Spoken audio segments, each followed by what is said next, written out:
সত্যি বলতে। ক্যামেরায় কতটুকু আপনারা দেখতে পারতেছেন আমি জানি না আসলে।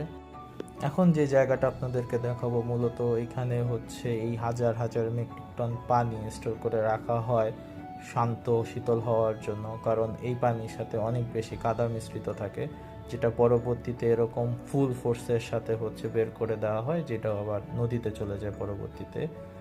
আপনাদের একটু কাছ থেকে যদি দেখাই যে এখানে এত পানির ফোর্স যে কোনো মানুষ যদি এখানে পড়ে ভাই নিশ্চিত মরবে, নাহলে হাত পা ছিলা যাবে না, এত ফোর্সে পানিগুলো বের হয়।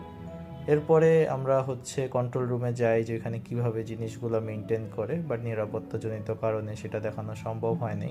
এখন যে জায়গাটা দেখতেছেন এখান থেকেই হচ্ছে মেইন মূল উপাদানগুলো পানি পরিশোধন করার জন্য পানির সাথে মিশ্রণ করা হয়।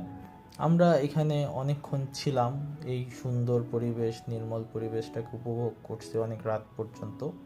তারপরে হচ্ছে আমরা বাসার উদ্দেশ্যে রওনা দিই। এখনও যদি দেখেন আকাশটা কত সুন্দর। দেখা হবে পরের কোনো ভিডিওতে, ততদিন